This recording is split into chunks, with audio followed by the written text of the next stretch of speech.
কথা আছে বিপ্লবীরা ক্ষমতায় গেলে বিপ্লব ব্যর্থ হয়। এর উৎকৃষ্ট উদাহরণ হল বাংলাদেশের জুলাই বিপ্লব। ক্রেন ব্রেন্টন তার বিপ্লব তত্ত্বে উল্লেখ করেছেন যে বিপ্লব সাধারণত উচ্ছ্বাস দিয়ে শুরু হলেও শেষ পর্যন্ত আসে সমন্বয় ও স্থিতির সময়। সেই স্থিতি পর্বে বিপ্লবীরা প্রায়ই তাদের পূর্ববর্তী শাসকদের মতো আচরণ করতে শুরু করে।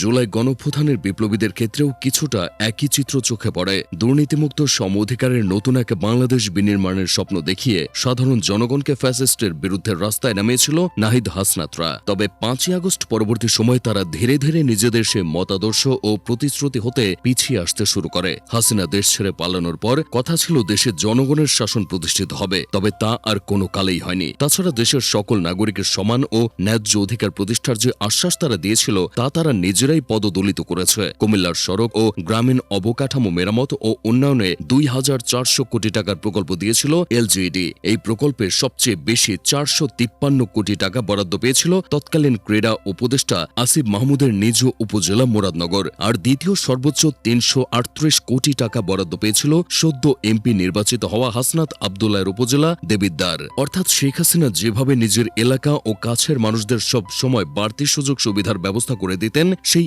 একই পথেই হেঁটেছেন 24-এর বিপ্লবের অগ্রনায়করা। তাছাড়া শেখ হাসিনার পিয়ন যেভাবে নেত্রীর ছত্রছায়া থেকে প্রায় 400 কোটি টাকার মালিক হয়েছিলেন, ঠিক একইভাবে 100 কোটি টাকার দুর্নীতির অভিযোগ রয়েছে আসিফ মাহমুদের সহকারী একান্ত সচিব মোয়াজ্জেম হোসেনের বিরুদ্ধে। তার বিরুদ্ধে ওঠা তদবির, বাণিজ্য ও দুর্নীতির অভিযোগ সে সময় আসিফ মাহমুদের ইমেজেও মোটা দাগ ফেলেছিল।